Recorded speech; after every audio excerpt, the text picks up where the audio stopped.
This episode of Ticket Volume is brought to you by us, Invigate. Get service operations under control in no time. Get 1 free month of our software solution by going to try.invigate.com. Ticket Volume is proud to host the principal consultant for Tedder Consulting Inc., a contributing author at Tech Target, Tech Beacon, and our friends over at ITSM Tools, along with many more, of course. He's a contributing author and faculty member for HDI and has served as an Institute Fellow for the Institute of Digital Transformation, the Director of Strategic Development at ITSMF USA, and as the Director of Management Systems at the PRISM Institute. He's also served as the president of ITSMF USA and has an extensive history in many service delivery roles at Roche Diagnostics, as well as Appalachian Regional Healthcare. Welcome to Ticket Volume Live, an opportunity to be the news and information for improving IT experiences.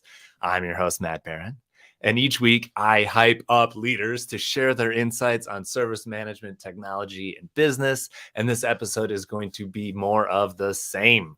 I hope you've had a good week, and I hope that you get involved today by asking a question in chat or providing your insights and comments as we're speaking, because this is meant to be collaborative. Get the value that you want out of Ticket Volume by getting involved. So let's begin. Welcome, Doug Tedder, to Ticket Volume. Oh my gosh, Matt, what an introduction. It seems like such a long tail for a little kite like me, but I appreciate it. I've never heard that before. Long tail for a little kite. I like that. So we're here to talk about ITSM implementation roadmaps. And part of me wants to just say service management roadmaps, because so many of our initiatives are crossing multiple departments. But let's talk about it real quick. What do you think organizations are trying to get for value when they start down the service management journey? Yeah, that's a great question, Matt. And I'll answer it a couple ways. I'll tell you what I see most often, and then I'll tell you what we ought to be thinking about. What I see most often is that there's this spurs of services, and I'll stick to IT for now, right? But they need some kind of channel just to kind of open a ticket and get some kind of action or resolution. And so they just go out and throw something into the environment, and they call it done, right? They kind of put their hands, and done. The challenge though with that approach is, how do we know that we got the value out of that we needed to get? How do we know that our organization is getting a good return on investment, that they're getting the results that we want? And that's what should be happening when we think about service management. We're starting in the wrong spot, right? We're not, rather than starting within IT, we should be starting with our organization and having those conversations about what is it that you need from us. And we have to be a little vulnerable. We have to ask some questions that maybe we should know but don't know the answers to. But we that's where we need to start. Yeah, I think that's great. It's level zero. It's maturity level zero, where you literally have no way to manage services. And then eventually you're like, okay, we need an intake form. We just need a way for people to report stuff that's down, or just to have interactions. And that's kind of where it starts. And then people start looking. They're starting to get to level one maturity, or they're exploring. What do you think that kind of looks like as people, like, what are executives looking for? What are they chasing when they get to the next step? And again, it's about, now that we're taking care of that end user, right? And we're getting that little bit of at least workflow and starting to understand what it really should start doing with that executive. It's like, well, what else is possible? What else could we be doing? How are we, when we think about it? And this is one of the things that I find, that I say a lot that maybe takes people back. Anytime an end user calls the service desk, the organization is paying for IT twice. We're going to have a service desk. We're going to have the IT organization that supports that service desk. and we're going to pay them, right? Because we want them. There are things that we are doing as IT that absolutely contribute to business value. And we may not be able to articulate it very well, but that's another topic. But we're also paying that end user to stop what they are doing to do IT work. And so if I'm an executive now, I'm going to start to look at, well, here comes these, you're going to like this, Matt. You ready? The volume of tickets. I mean, yeah, I'm sorry. I should have waited for you to, I should have waited. I apologize. And say, wow, either we're taking too much time and we're interrupting business productivity. What's the cause of this? And that's what we ought to be looking at as we start to go up in that maturity level as you described it. Dude, I love that you brought that up. That is a point that just gets missed constantly when we're thinking about the ROI of a service management initiative, that the employees who are not IT staff are doing IT work for whatever time they're putting in tickets or reporting stuff down or just not being able to work. It's so difficult to measure that. And so often we just focus on how much does the ticket cost? How much does our end of things cost? So that's such a good point. Double paying, and you don't even realize it when you're doing it. So Yeah. to me, that sounds like IT hell. Like to me, that sounds like what total chaos and total destruction feels like. Are there other struggles that you see organizations, or are people?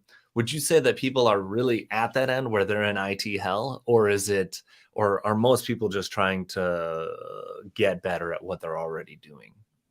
Yeah. I think there is, in most cases, at least in my experience, there is some efforts that to try to get better, right? How Mhm. can we reduce resolution times? How do we answer the phone more quickly? And again, those things are good things to do. So I don't want to diminish that.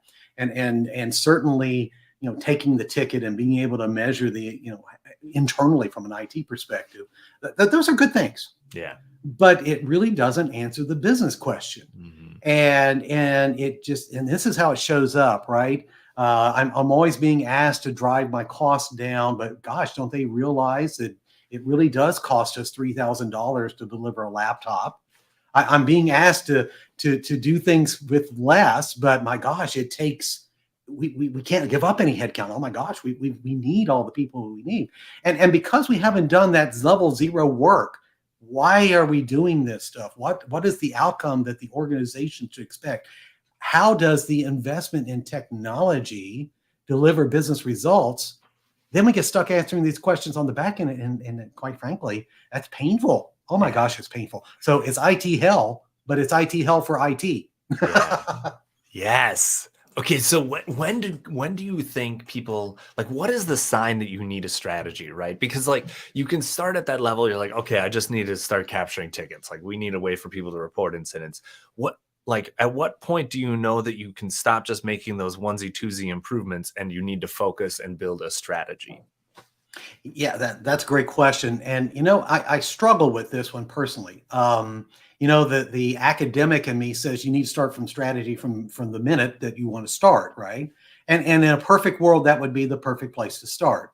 But I also try to be more pragmatic about it as well. And I use the analogy of when your house is on fire, the fire team is not going to come in and look for the match. They're going to put out the fire. So that's where a lot of organizations start. I've got this demand for capturing demand for IT support, for capturing demand for IT service, and I've got to coordinate how the various parts of IT work together through some change management approach or something. And I understand that. But when we are not able to start to answer the business reasons why we're doing technology, when we have to start to go back and justify, or we find it difficult to justify investments in IT, and it's not clear what's happening with our investments in IT, and now is there's never, it's there's a good place to start, right? That's Yeah. a good indication. Is it the only indication? No. I mean, your business, my business, another person's business are going to have different drivers. But understanding the business of the business becomes so important. Why is this important? And so maybe that's the place. We need technology. Why is that so important? And maybe answering, asking that question a little kinder, a little softer. But essentially, that's what we need to know. Why? And then we can start to work with that and say, oh, well, then we need a bigger strategy for what we're doing from a service management perspective. We're moving beyond just what I would call a catch and release call center or help desk to something that the business is expecting more from. We got to make sales. We've got to ship product. We've got to take customer calls and provide a great customer experience. Maybe that's the initiative that we start to latch onto and say, okay, now it's time to really refine our strategy. We had a strategy. The strategy was, take care of the end user first. Yeah, okay, we fulfilled that one pretty quickly. Now what? Right. Yeah. And that's the question that oftentimes the folks outside of IT are asking us. Now what can we do? The house on fire metaphor is perfect. Like, the house is on fire. You don't have to think strategically about, oh, am I going to upgrade the front door now? It's not really that important. Get the fires out. And then, just hearing you speak about it, it really is those executive struggles. It's the IT director, it's the service and support manager, the infrastructure manager, not being able to answer the questions that the other business peers are asking. And it really is, they're strategic questions. Like, there's no better way to put it except for like, they are. Hey, why do we choose this laptop? And someone from sales is going to ask, the sales leader is going to ask, why did we choose this laptop? My battery's dying. My sales reps are left out on the field without batteries all the time. Why did we make this decision? And you start to realize, okay, we need to, number one, start involving sales in our tool selection. But number two, like, let's partner with that executive and understand their constraints and incorporate them into the IT strategy. Yeah, you're absolutely right. I mean, the business is making a significant investment in IT. And in turn, that means we've got dollars, we've got time, we got people, and to be able to answer with confidence, hey, business partner, hey, IT, non-IT colleague, right? Here's what you're getting, and be able to, and be excited about it versus, yeah, I know you can get a laptop somewhere else a little cheaper. Wow, that's a tough conversation. Yeah, it's Unless all you've fun done and this games work, till right? it's all fun and games till everyone has a Chromebook. Not to slam Chromebooks too hard, but they are Chromebooks have their place. They're Exactly. good. Okay, so let's talk about strategy just a little bit more, because that's today's topic. When I, the few IT departments that I've been a part of, there's been incredible leadership, and I'm lucky to be able to say that. And what I think some IT leaders do is they cookie cutter, right? Like, an IT director or a CIO might go from one organization to another. How do they get started? Can you take what worked at one company and apply it to another? How does someone actually get started when they know they need a strategy? How do you suggest they get started? Yeah, that's a great question. And I think there's a tendency, because technology is so ubiquitous and because we get so accustomed to this being so simple to use, right? That I can just pick up, or there's a thought process out there. I can just pick up what I did at organization A and drop it right into organization B. And my answer to that is maybe, sort of, kinda, right? There are some valuable lessons learned from organization A, in my analogy, right? Mm-hmm. And so what were the results? What went well with that strategy at organization A? How can I apply those learnings in organization B? However, having said that, it's not a cookie cutter kind of thing. And so the lift that has to happen, and this is the one thing that I find consistent across organizations that I can use, is that every organization that is successful has a strategy at the organizational level, right? And it can be as simple as a mission, vision, goal statements. Mm-hmm. And then, as an IT executive, how do I support those things within my organization? what's the mission? What's the purpose of the organization? Where do they want to be? There's the vision. And what are the things that they've identified in order to meet that mission and vision? Well, that's their goals. Now I can start to critically evaluate that. How does technology play? How do we ensure that technology works in a way that's integrated and really delivering both tangible and intangible results to the business? The business, folks outside of IT, we are a part of the business. Okay, that's part of the problem, in my opinion, as well, that we don't consider ourselves part of the business. But and how do we do that in a way that's consistent, measurable, repeatable, and I feel it? I think that's the thing that we have become more aware of in the last few years that maybe we didn't pay much attention to. We hear a lot about the experience. At the end of the day, we're humans. We experience things. We have feelings about it. We want to make that level of impact with service management, and I think we can do it. But we've got to shed some bad habits that we had before, and take on some different kinds of mindsets. But I think that's the way. Mission, vision, goals is really the true north for not only the organization, but for IT, and how do we deliver the kinds of things that it's expected to meet that mission, vision, and goal. Yes, every department should align to that. Okay, so if you've got a question or you want a specific thing covered in today's chat, please tune in. Please put in something in the comments below. If you're on YouTube, you put comments there. We'll see them. We'll be able to add your comments to the conversation and your questions to the conversation.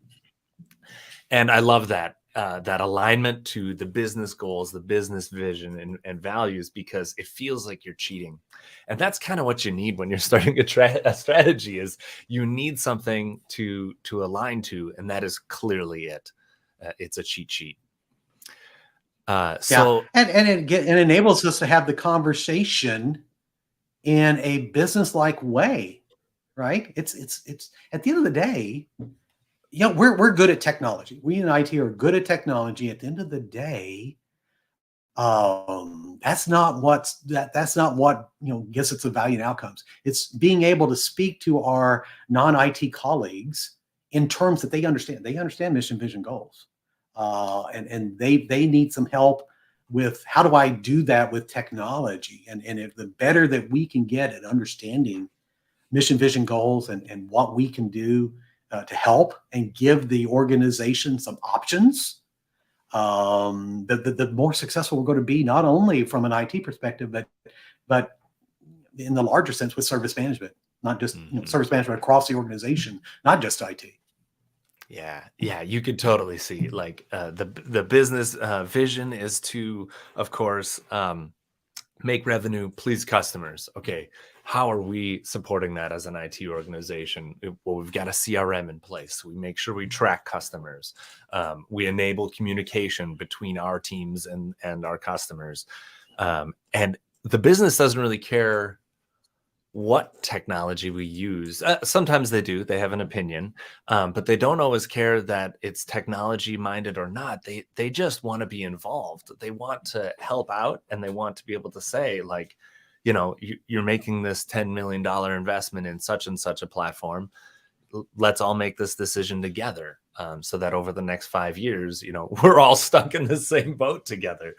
And so it's about having that conversation, because you keep using that phrase, conversation, and that really is what it is. Once you are drafting a strategy, you can then use that as a way to have the conversation. Here's what I'm thinking for aligning to this. Here's what I'm thinking we need to invest in. What do you think? How is this going to work for you? And that is another great way to get budget too. You can start showing them, these are the kind of values and outcomes I'm looking for with technology. Now, please give me some cash to do it. Absolutely. And the other thing this enables, Matt, and this is where a lot of organizations struggle when it comes to service management, is it starts to answer the why. Right? Why are you asking me to call the service desk? Why are you asking me to open a chat? Why are you asking me to come to the self-service portal?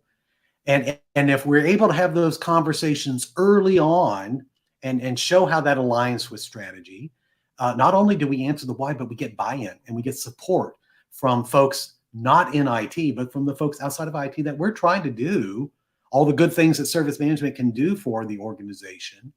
We get their support. Now, this is important. It's not just IT saying it; it's the organization saying it, and that's a very powerful place to be. Yeah, exactly. We've got a great comment here from Mr. Burrows. Seems that many experts have beards and glasses.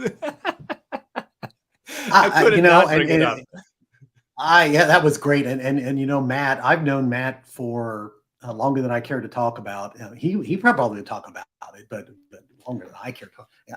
But still, did you notice he had beards and glasses? Did you notice that? You did too. I think it You was kind of a did too. self-serving compliment. Anyway, welcome, Mr. Burrows. We're glad to have you here. We're also wishing you your best retirement because, of course, that was announced recently. Also, a former guest on Ticket Volume. So if you haven't checked him out, check out his episode on the Sophia framework. Absolutely phenomenal.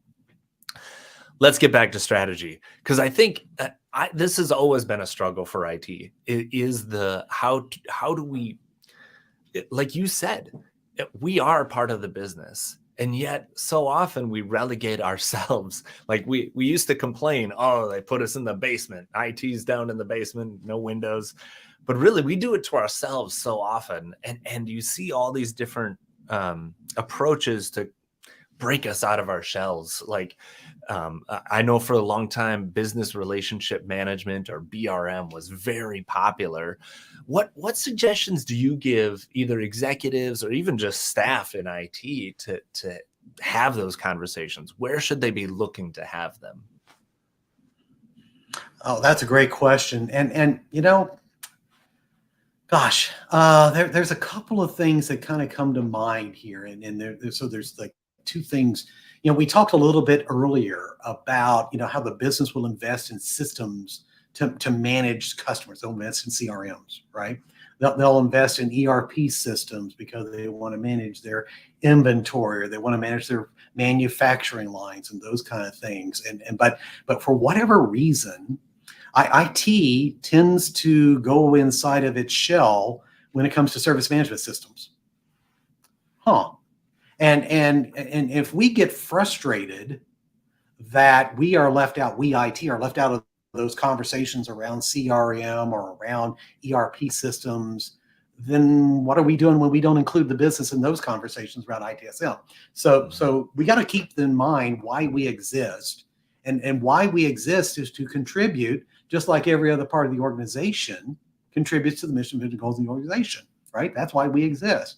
And we want to make sure, and I always tell executives this, I want to get selfish about this because I want to be the IT organization of choice for my business. I don't want them to consider an outsourcer.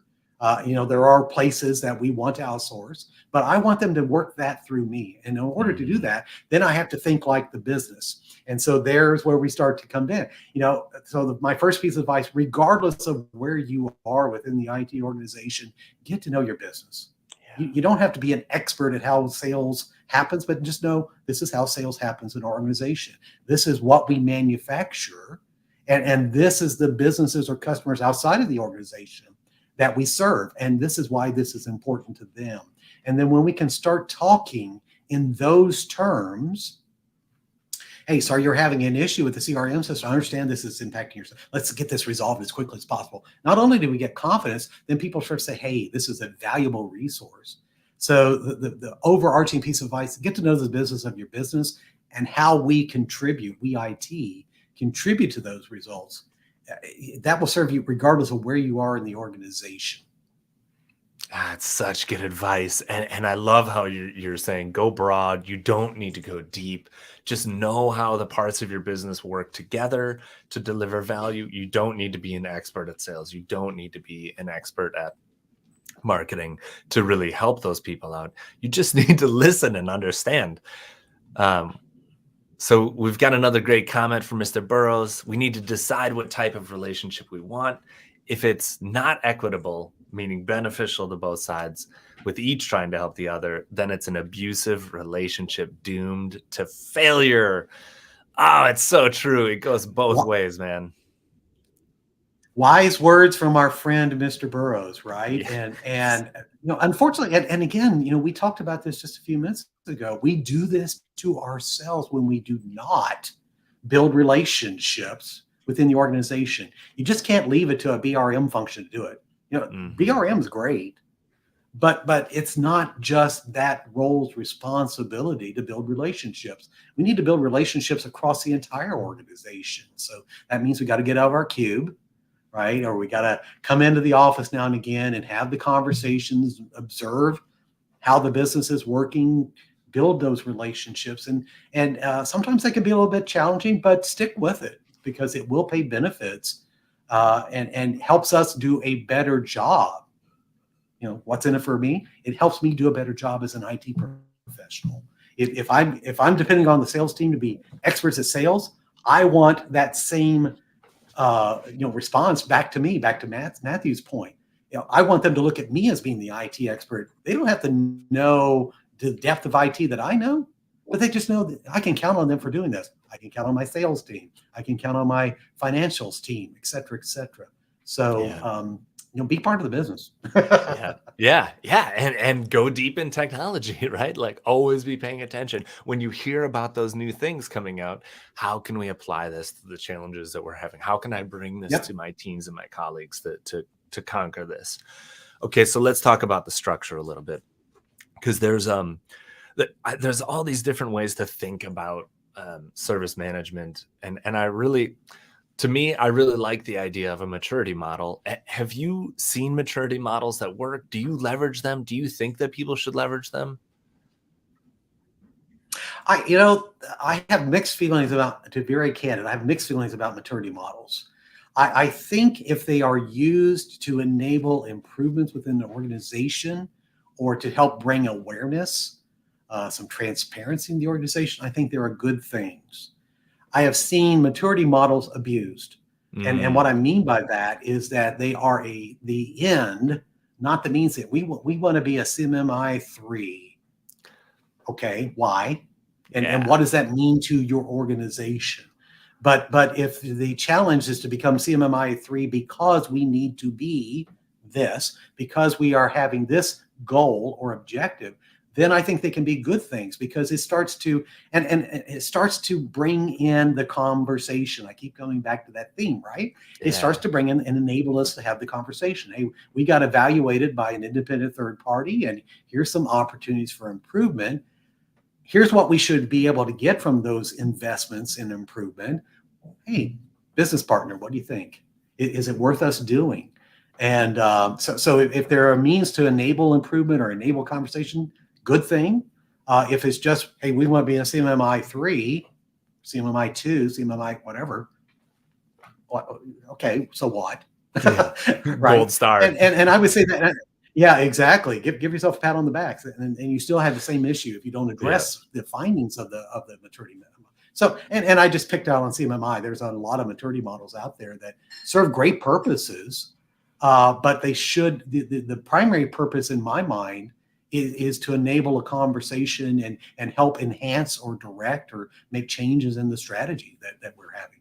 yes. Yes, it is a great spot. So start with the business goals. And if you're looking for ideas, maturity models a great place to look. Don't go for the gold star, but combine those two together as a way to like brainstorm and meet the goals. Already, I just want to Yeah, write a strategy. absolutely. And so what do you think and about and to the point, Matt, don't overcook your strategy either. Just yes. it doesn't have to be you know doesn't have to be. And that's a good point. It's not written in stone either. Your strategy should be Correct. flexible. You should still be hitting your outcomes. You still want to hit your goals, but also understand that technology changes quickly. Your business changes quickly, and pivots are a good thing in some cases. So, Yep, what absolutely. about the service management office? I saw this question on the HDI forums yesterday. How should we structure our teams? And I wonder how much of a strategy means just getting to a service management office that have dedicated process owners, or even just people who share hats as process owners. Do you think that that's part of a strategy, or do you think that that's just like part of the experience of improving service? I think it's a great question, and quite candidly, it depends upon where the service management office is positioned. I've long advocated that the service management office should be outside of IT. I think there's some good rationale or reasons to have an IT service management office, to kind of bring the IT organization together and help us integrate service management across the organization. Too many organizations look at service management as something that the service desk does. Hmm. Quite frankly, folks, that's way off the target. Yeah. But having said that, if it starts to help us mature, right? If it starts to help us bring a focus into IT about why it's so important that we work together and we define value streams and services and those kind of things, then I think it's a good thing. But to answer your question, I think it's a stepping stone to ultimately where we need to be. And I think the service management office really belongs outside of IT. I think it belongs at reporting into the CEO level. That's where I think it would belong. You're not going to walk up to your CEO tomorrow and say, "Hey, I want to put a service management office reporting Right. into you."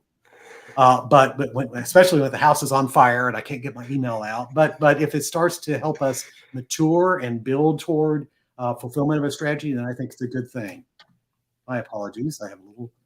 My Excellent. cookies must be done here. Turn off my oven.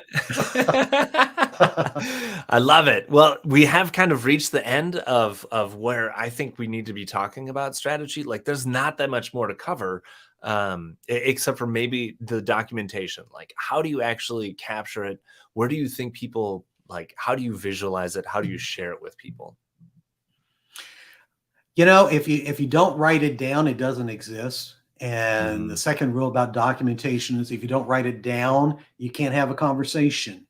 So I think that the place to start without making it, too, the thing about strategy is, just start and get it written down and then invite folks to the conversation and you start to evolve from there. It just has to be people. I run into organizations just that we got to have this grand 3-year plan and we've got to write down and well, yeah, you got to have a plan.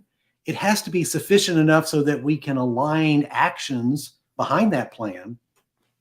But more than that, you want to enable feedback and having the conversation. Are we heading in the right direction? And then how do we assure ourselves that we are heading in the right direction and we're fulfilling, our strategy is valid. To your point, if something shifts in the business, we got to shift our strategy too. So Yeah. so I think just starting and just, here's the high level objectives. Here's what we intend to deliver. Here's how the business will feel it. Here's how we will measure that. Okay, what do you think? Right? Yeah. Are we on the right path? And just get started. Just start. That's my advice. Yeah, that's what it comes down to. Just start visualizing it, start capturing it, and see what works. Work with your colleagues and your peers to see, is this serving your needs? Do you need more explanation? Are there visuals we need to throw in here? And then just review it over and over. Dude, Doug, I cannot thank you enough for being on Ticket Volume today. How can people connect with you and learn more? Oh, absolutely. Certainly link up through LinkedIn. I'm out on LinkedIn. Or they want to drop an email. It's the very creatively named Doug@dougtedder.com. Nice. Yeah. So, Matt, it's been a real pleasure. I've had fun. I hope the folks that tuned in enjoyed the conversation and found some value. Likewise. And thanks for your time today. Thanks for being on Ticket Volume, Doug. My pleasure. And for our audience today, what are you looking for? We have lots of ideas to give more value back to the community, but we need your input. I have no idea what I'm supposed to be doing. I don't have a strategy for improving the community, but I want you to be involved because you're it. You're the community. So leave a comment or email us at ticketvolume@invigate.com or DM me on any of the social platforms. I'll be there. And thank you for listening. And speaking of ticket volume, did you know that this podcast is brought to you by Invigate? It's a fit for purpose service desk solution with integrated asset management. It's designed to let you focus on supporting your organization and your strategy without a ton of arduous implementations and massive overhead. In fact, service teams from Toyota, McDonald's, and NASA use Invigate to manage their requests, automate workflows, and centralize IT assets and IT configuration data so that they can focus on delivering better service, because good service is good business. I hope you have a great week, everyone. And don't forget to register for our next live event, which will be the second Friday, September 8th. We'll be discussing IT asset management with Mr. David Foxon. We hope to see you there.